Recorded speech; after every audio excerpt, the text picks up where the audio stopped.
Good morning, जय श्री कृष्णा। तो आज फाइनली हमें हमारा क्वार्टर मिल ही गया। थोड़े ही दिनों में क्वार्टर को थोड़ा सा रिनोवेट करवा के हम इसमें शिफ्ट हो जाएंगे और हम इसे अच्छे से सजाएंगे।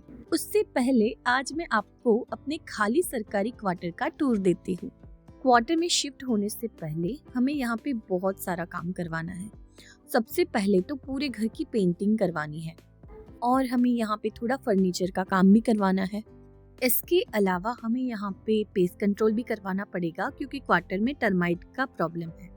अभी हम आए हैं यहाँ पे प्लम्बर भैया के साथ क्योंकि यहाँ शिफ्ट होने से पहले हमें हमारा डिश वॉशर, वॉशिंग मशीन और वाटर प्योरीफायर फिट करवाना है।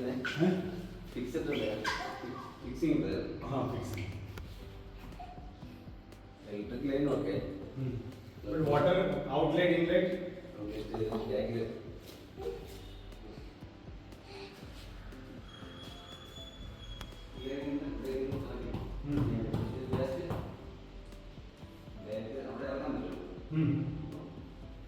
So किधर हमने? just one driver coming, he knows Malayalam, so he will communicate with you. You don't know English? Okay. ये हमारे घर का बैकयार्ड एरिया है और ये है उसके पीछे का जंगल।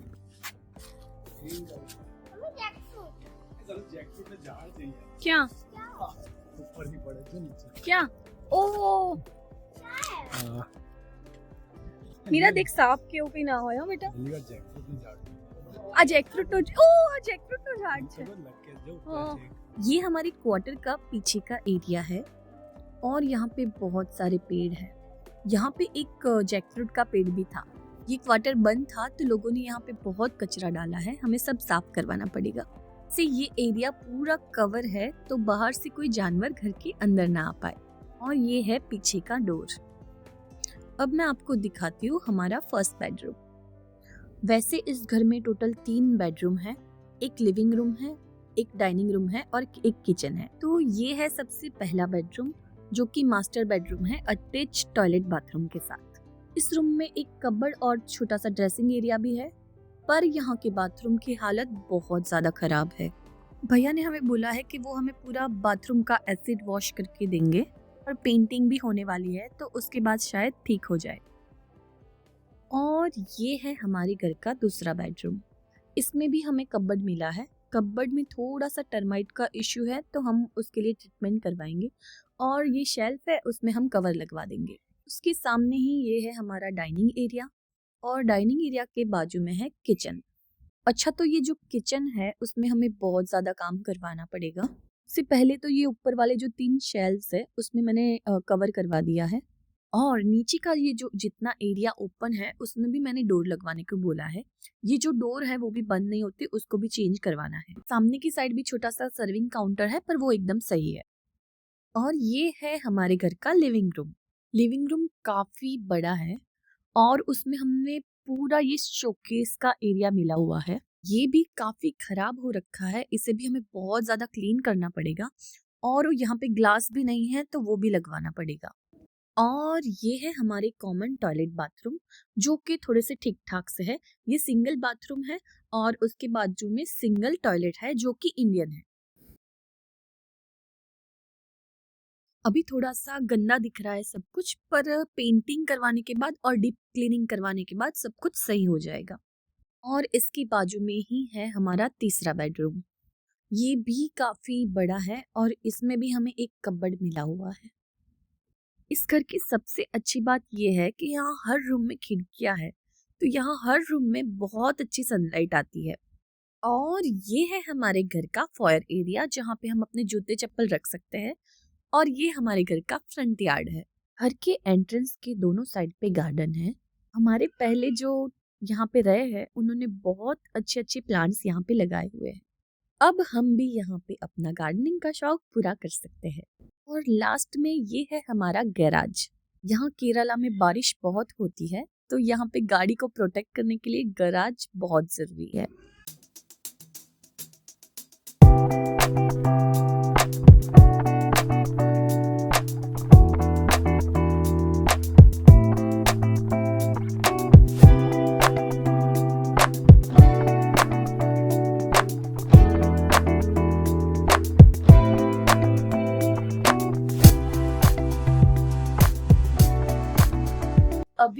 हमारे गेस्ट हाउस के बालकनी में हूँ और ये गेस्ट हाउस का बैकयार्ड एरिया है और यहाँ पे केले के बहुत सारे पेड़ हैं और अभी उन पे मैंने अभी देखा वहाँ पे फ्रूट्स आए हुए और एक केले का फूल भी मैंने अभी देखा उस पे। तो जब से हम केरला आए हैं तब से मैंने यहाँ पे केले की 6-7 तरह की वैरायटीज देख ली। यहाँ आप किसी भी दुकान पे जाओगे, मॉल में जाओगे, कहीं भी जाओगे, आपको केले का मतलब इतनी सारी वैरायटीज मिलेगी केले की। और अभी हमने भी लगभग 4 से 5 वैरायटी तो हमने भी खा चुकी है और यहाँ के केलों का जो टेस्ट है वो भी बहुत ज़्यादा अच्छा होता है, एकदम फ्रेश केले होता है।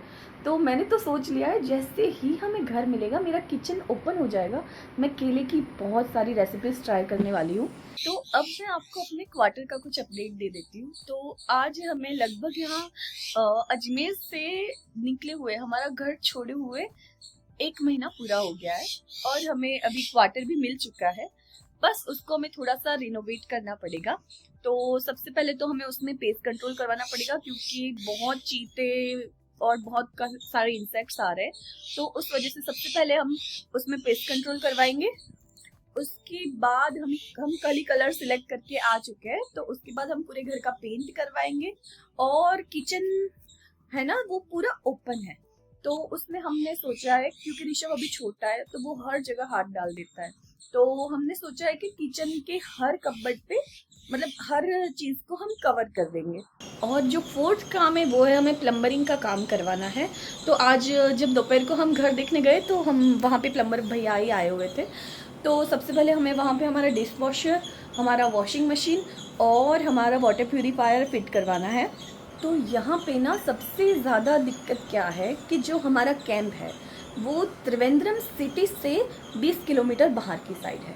तो मतलब ये गांव का, त्रिवेंद्रम सिटी का गांव का एरिया है। इसका नाम कन्यापुरम करके है, कन्यापुरम पल्लीपुरम। तो यहाँ पे वर्कर सारे मिल जाते हैं, हमें प्लम्बर भैया भी मिल गए, कारपेंटर भी मिल गए, पेंटर भी मिल गए, सब मिल गया। पर यहाँ पे लैंग्वेज का बहुत बड़ा इश्यू है क्योंकि ना उन्हें इंग्लिश आती है और ना ही उन्हें हिंदी आती है, उन्हें सिर्फ मलयालम आती है और हमें हिंदी और इंग्लिश आती है। तो हम एक दूसरे से कम्युनिकेट कर नहीं पाते। आज दोपहर को भी वैसा ही हुआ कि प्लम्बर भैया आए थे और प्लम्बर भैया को मलयालम ही आती थी सिर्फ और हमें हिंदी और इंग्लिश। अब हम एक दूसरे से कुछ कम्युनिकेट ही नहीं कर पा रहे थे। फिर हमने एक ड्राइवर भैया थे उनको बुलाया क्योंकि उनको भी वो यहाँ के ही है लोकल और उनको हिंदी भी आती है।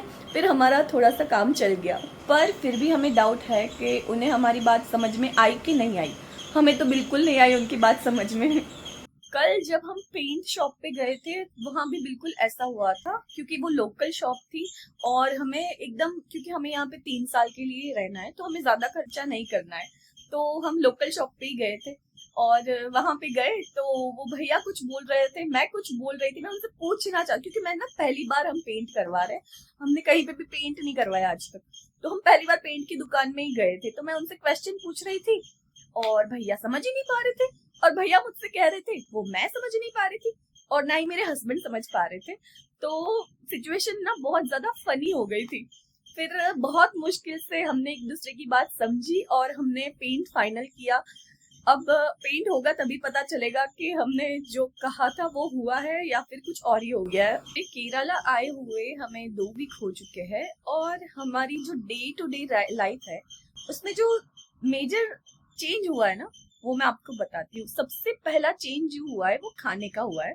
तो उसमें क्या कि यहाँ पे हर सब्जी में कोकोनट डालते हैं, मतलब सिर्फ कोकोनट ऑयल में नहीं बनाते वो लोग हर सब्जी में पिसा हुआ कोकोनट डालते हैं। तो हर सब्जी का टेस्ट में कोकोनट आता है। तो मतलब कोकोनट वाली सब्जी खा के शुरू में बहुत अच्छा लगा था, बहुत ज़्यादा टेस्टी लगा था, पर अब थोड़े से पक चुके हैं। फिर दूसरा जो चेंज है वो है केला। हम लगभग हर रोज़ केला खा रहे हैं। मतलब यहाँ पे फ्रूट के नाम पे जो मेजर फ्रूट है वो है यहाँ का केला, बनानास। तो बहुत ज़्यादा वेराइटीज़ है यहाँ पे बनानास की, पर हम लगभग हर रोज़ बनाना खा रहे हैं। हमने पिंक, ग्रीन, येलो, छोटा, बड़ा सब टाइप के बनानास खाए हैं। सबसे मेजर चेंज है वो है यहाँ की लैंग्वेज। तो यहाँ पे ना केरला यहाँ की लैंग्वेज है मलयालम लैंग्वेज। तो हमारे लिए मतलब वो सिर के ऊपर से जाती है। मतलब एक वर्ड समझ में नहीं आता है हमें मलयालम का। कोई दो लोग मलयालम बात कर रहे होते तो हमें एक शब्द समझ में नहीं आता। मतलब आप कहीं पे भी कुछ भी लेने जाओ, किसी किराने स्टोर पे, किसी दवाई की दुकान पे, कहीं पे भी आप वहाँ जाके पूरे ब्लैंक हो जाओगे। आपको उनसे इंग्लिश में बात करनी होगी। अगर उन्हें इंग्लिश आती है तो आपके लिए अच्छा है, अगर नहीं आती तो वो मलयालम में ही बात करेंगे और आपकी किस्मत अगर वो समझ पाए आप क्या चाहते हो। तो आपको एक किस्सा भी बताती हूँ। तो मीरा ना स्कूल जाती है, तो मीरा यहाँ पे ना कैंपस में ही स्कूल में जाती है। तो स्कूल में तो इंग्लिश हिंदी सब कुछ है, तो पढ़ाई में तो उसको दिक्कत नहीं होती। पर वो कहती है कि मम्मा मेरे आजू बाजू जो किड्स हैं वो सारे मलयालम में बात करते हैं, टीचर भी मलयाली है तो टीचर भी मलयालम में बात करते हैं, तो पढ़ाई तो वो हिंदी और इंग्लिश में करवाते हैं, तो उसमें मीरा को दिक्कत नहीं आती। पर उसको जोक समझ में नहीं आते। मतलब वो लोग एक दूसरे के साथ मलयालम में जोक बोलते हैं और हंसते हैं और मीरा वहाँ पे ब्लैंक हो जाती है क्योंकि उसको वो जोक समझ में ही नहीं आता। पर हमने सोचा है कि हम यहाँ पे 3 साल रहने वाले हैं और इस 3 सालों में हम मलयालम लैंग्वेज यहाँ से सीख के जाएंगे। इसीलिए हम किसी भी केरला के लोग, यानी कि कोई भी मलयालम बोलने वाला हमें मिल जाए जिसे हिंदी आती हो या इंग्लिश आती हो, उससे हम एक एक वर्ड सीखने की कोशिश करते हैं। हम उससे पूछते हैं कि भैया प्लीज़ हमें थोड़ी थोड़ी मलयालम सिखा दो। तो ये है हमारी कैंप लाइफ। बहुत डिफ़िकल्ट है, बहुत ज़्यादा, पर इसमें सीखने को भी बहुत कुछ मिलता है, नया नया जानने को भी बहुत कुछ मिलता है, नया नया कल्चर देखने को मिलता है। और हमने सोचा है कि हम इन 3 सालों में पूरा केरला एकदम अच्छे से एक्सप्लोर करेंगे। हम उसका कल्चर एक्सप्लोर करेंगे, यहाँ का खाना एक्सप्लोर करेंगे, यहाँ की सुंदर सुंदर जगह एक्सप्लोर करेंगे। और आप भी हमारे साथ केरला को एक्सप्लोर करना चाहते हैं, यहाँ की सुंदर सुंदर जगहें देखना चाहते हैं, यहाँ का फूड एक्सप्लोर करना चाहते हैं, तो आपको क्या करना होगा? आपको मेरे चैनल को सब्सक्राइब करना होगा। और सब्सक्राइब करने के साथ इस मेरे व्लॉग्स को लाइक कीजिए और कमेंट भी कीजिए कि आपको इसमें क्या अच्छा लगा, क्या बुरा लगा। आप प्लीज़ सब कुछ मुझे बताइए। तो अभी के लिए बस इतना ही, फिर कल मिलते हैं दूसरे व्लॉग में। तब तक के लिए जय श्री कृष्णा।